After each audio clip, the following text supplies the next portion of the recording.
Fire in the hole.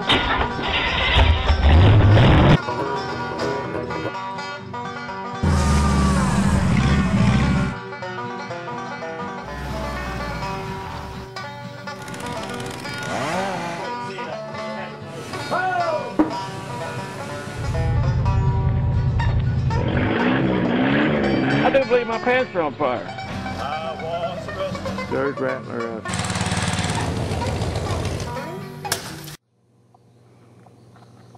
Breakfast time.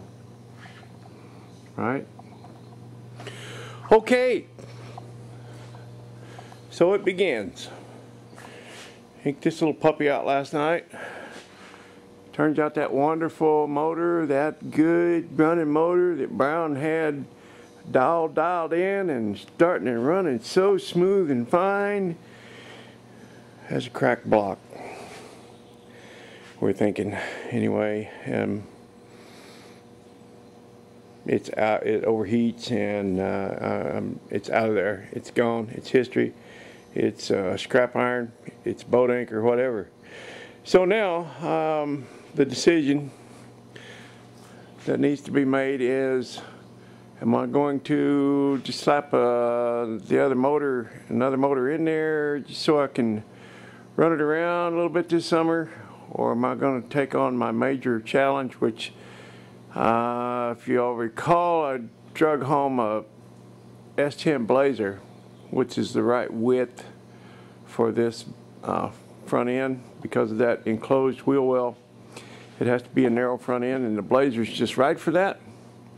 So yeah, am I going to take the body off that Blazer and set this body on it? That was my reason for dragging that home. Am I going to do that now? Am I going to tackle that now, or am I going to just throw a motor in there temporary? I could probably have it in a day, you know, and be driving this thing. So which I might do this summer, and then tear it down and make that a winter project to put this over on the frame, over on that chassis.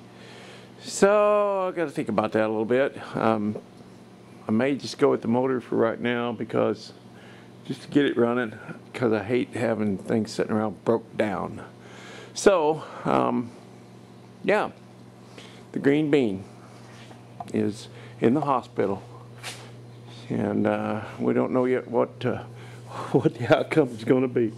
It may be a major operation, or it may just be day surgery. We'll see. All right, see ya. What up, Sparks? What are you whining about? You're just a pest.